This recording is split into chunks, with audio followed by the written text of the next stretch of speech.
Anime is no stranger to prodigies, but what makes one great? Since his introduction, there is one character who perfectly fits the mold I've envisioned in my head, and today I'm going to talk about what makes Muichiro Tokito not only a prodigy done right, but a character who gets more interesting each time you see him on screen.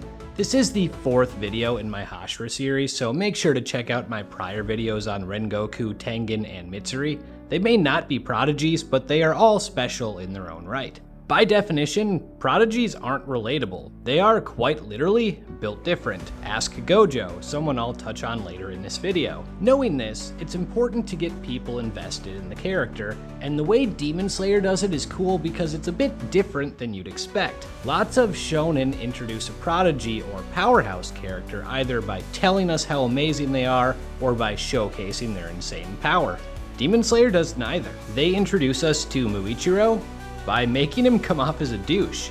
There's a specific reason for that, which I'll explain in a bit. In our first meaningful moments with Muichiro, Tanjiro is on the verge of being executed while Muichiro stares at the sky completely unbothered. He says he'll forget what happens either way. When Tanjiro causes a commotion, Tokito cheap shots him from behind and knocks him out. After Rengoku dies, while most of the Hashira are torn up about it, it doesn't impact Muichiro at all. When we're reintroduced to him in the Swordsmith Village, he's harassing Kotetsu, a child, and goes so far as to say Kotetsu wouldn't last during torture, as if that's on the table. Then he knocks the child out. When Tanjiro intervenes, he's told he's being nosy, he's weak, and he's knocked out too. Every time we see Muichiro, he's KOing people like he's Prime Tyson, not the one who had his cheeks out on full display.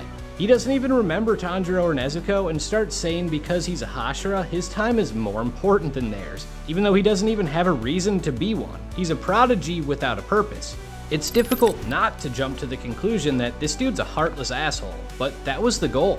Hate is one of the most powerful emotions, and any pro wrestling fan can tell you that if you hate a character, what that really means is you're invested in them. It is much easier to turn hatred into love than it is to turn indifference into investment. Muichiro is no different. That's how you go from 29th in the first popularity poll to 3rd in the second one. The more we see of him, the more they keep piling on reasons to dislike him. Except, more context is revealed. Tanjiro offers to help him find his swordsmith, and Muichiro asks him why he cares so much about others. Wouldn't he rather do something for himself? Tanjiro responds that helping others may help you in the future.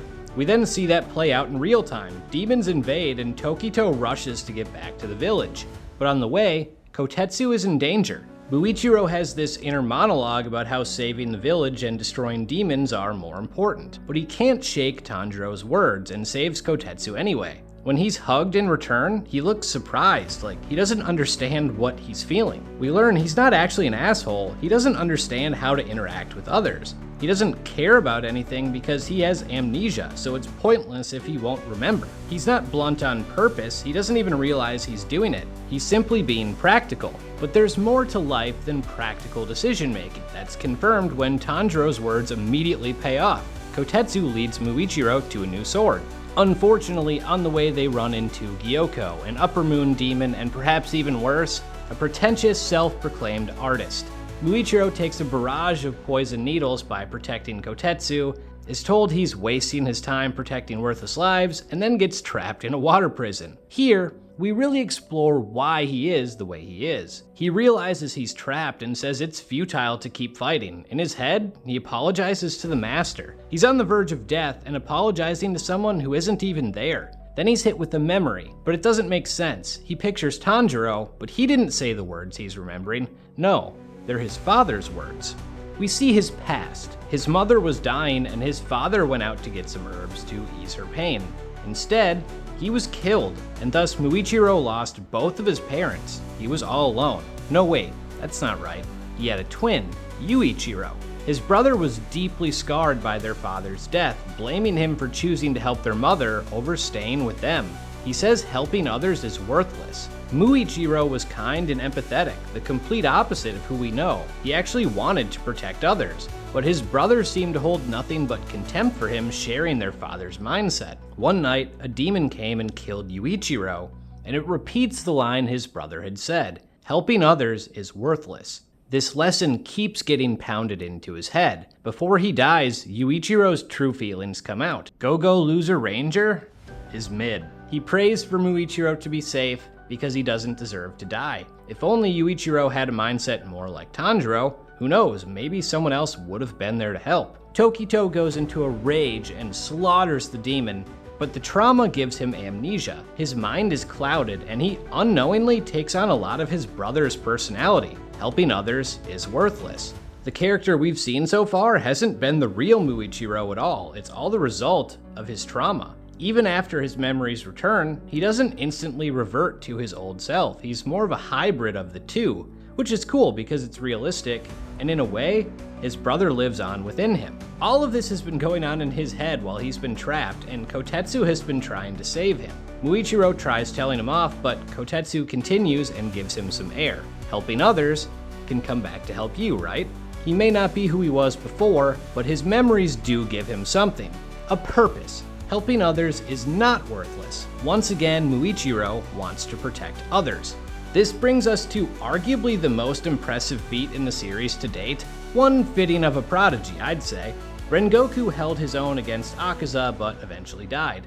Mitsuri stalemated Hantengu for a bit, then nearly died. Tengen defeated Gyutaro, but with the assistance of Tanjiro, while Zenitsu and Inosuke dealt with Daki. Muichiro solos Gyoko. I don't see any reason why he couldn't have defeated Hantengu either. We know from that fight he has elite perception and probably would have figured out how to kill him. This fight matters because it's as much about him overcoming his inner demons as the literal outer demon. It's not just his memory he needed to regain, but his core values. The fight is also a nice parallel on perspective. Muichiro originally determined people's value by their strength, something number 5, his brother, and the other demon did as well. But in moving past his trauma, he regains his compassion. Even still, he's a cocky little shit, which ties all this back to him being a prodigy.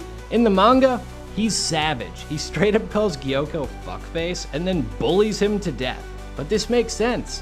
When you're that gifted, and especially on the younger, more immature side, and don't know how to relate to others, that's what you'd expect. One of the bigger issues in shonen is that it tends to be exposition heavy. Thankfully, this is something Demon Slayer doesn't do with Muichiro, and he's so much better for it. They don't tell us at every turn how amazing he is, they give us hints and they show us. In the entertainment district, when Tengen says he lacks talent, he directly references someone becoming a hashira 2 months after picking up a sword. He doesn't give a name, but Muichiro is shown, and then it's not touched on again.